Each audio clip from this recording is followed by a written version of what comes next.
네, 오늘은 9월 8일 출애굽기 4장 18절에서 31절까지의 말씀입니다.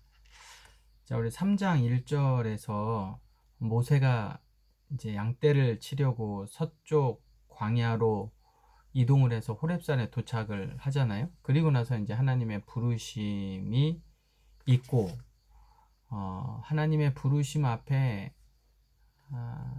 모세는 5번이나 거절을 합니다.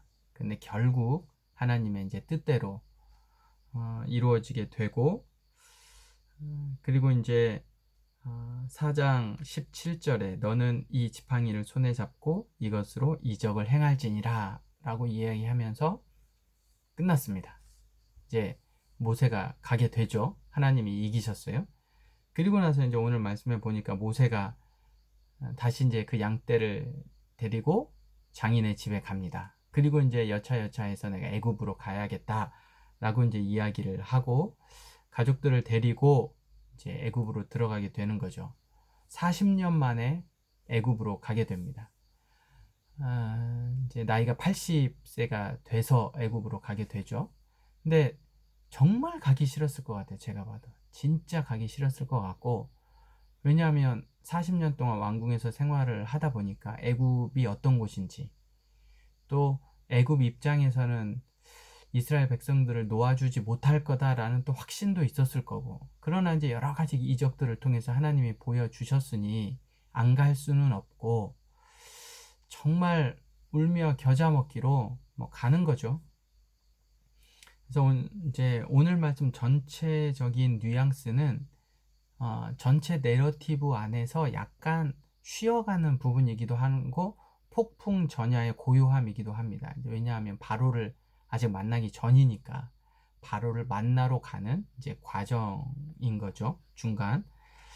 근데 이제 오늘 말씀에 애굽 이제 본진으로 싸우러 들어가는데, 오늘 말씀이 20절에 보면 모세가 그의 아내와 아들들을 나귀에 태우고 애굽으로 돌아가는데 모세가 하나님의 지팡이를 손에 잡았더라 라고 이야기를 하고 있어요. 그러니까 정말 가기 싫고 도저히 안 될 것 같은 상황이지만 모세에게는 하나님의 지팡이가 있었다는 사실이에요.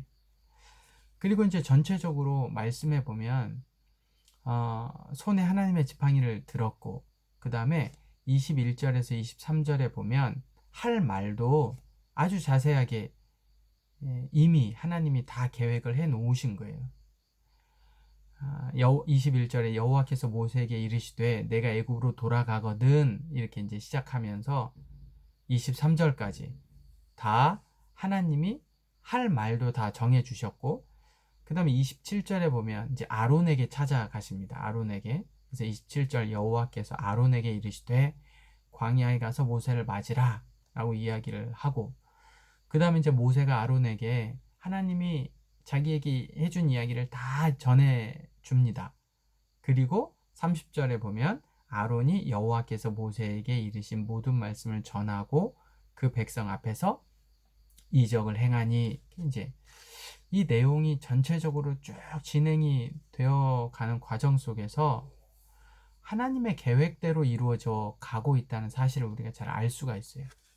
어제도 그렇고 오늘도 그랬는데, 오늘 말씀에도 19절에 보면 여호와께서, 21절에 여호와께서, 24절에 여호와께서, 27절에 여호와께서, 28절에 여호와께서 두 번, 30절에 여호와께서, 31절에 여호와께서. 어제도 보면요, 4장 1절에 여호와께서, 2절에 여호와께서, 3절, 4절, 6절, 8절, 11절, 14절에서 여호와께서가 등장을 합니다. 그러니까 전체적으로 이 일을 계획하고 진행하고 이루시는 분은 여호와 하나님이라는 거예요. 우리는 그 여호와의 손에 이끌려 가기만 하면 돼요. 하나님의 지팡이를 잡고 그 지팡이가 우리를 이끌어가는 대로, 지팡이가 행하게 하는 대로 우리는 맡기면서 하나님께 가면 돼요.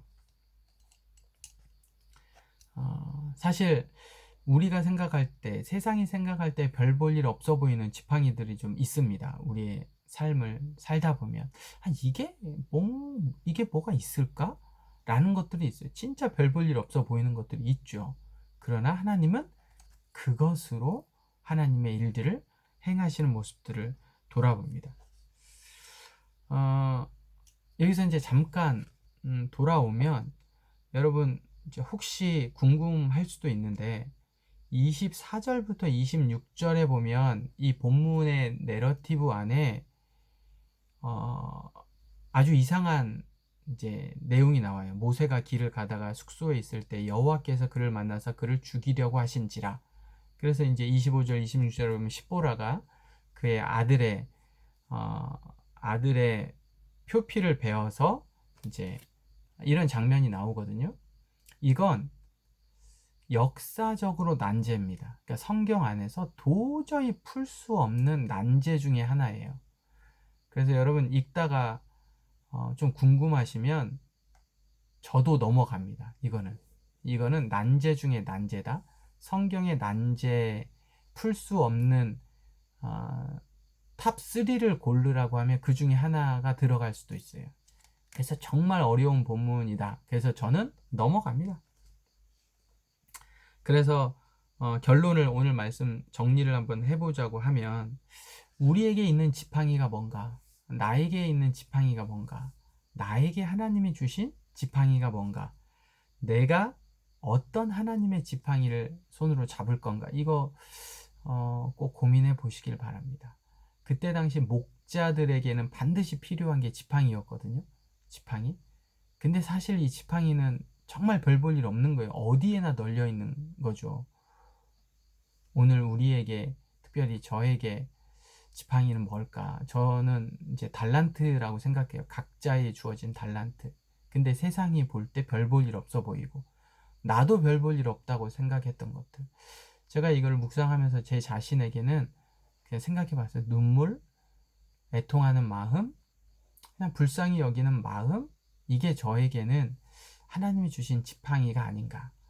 그리고 이 별 볼 일 없는 지팡이를 통해서 45년 동안 저를 세워 오신 것 같아요. 이끌어 오신 것 같아요. 그래서 제가 곰곰이 묵상하면서 생각해 보니까 저의 지팡이는 눈물인 것 같아요. 불쌍히 여기는 마음, 애통하는 마음. 자, 각자 여러분 스스로도 한번 오늘 생각해 보세요. 하나님이 여러분에게 주신 지팡이는 뭔가? 그래서 그 지팡이를 가지고 승리하면서 가시기를 바랍니다. 자, 오늘 이제 질문이 하나가 있어서 이 질문을 한번 읽어 드리겠습니다. 자, 질문이 이렇습니다. 간사님, 신앙 질문은 아니지만 갑자기 큐티를 하다가 질문이 생겼는데요. 모세의 형 아론은 어떻게 살아 있었던 건가요?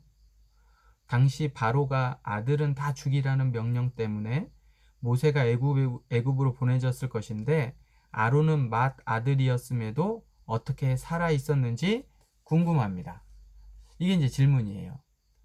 여러분, 여기에 여러분의 생각과 여러분의 집단 지성을 좀 가지고 댓글을 좀 달아주세요. 댓글에 여러분 이 질문에 대한 답을 제가 할 수도 있지만 여러분들이 한번 곰곰이 생각을 한번 해보고 여러분들이 한번 댓글에 답을 한번 좀 달아주세요. 여러분의 생각을. 자, 근데 이제 힌트는 여러분의 생각으로만 댓글을 달면 안 되고 근거가 있어야 돼요. 그거는 성경에서 그 근거를 찾아보세요. 성경 출애굽기 1장일 테니까. 자, 오늘 또 함께 갑시다.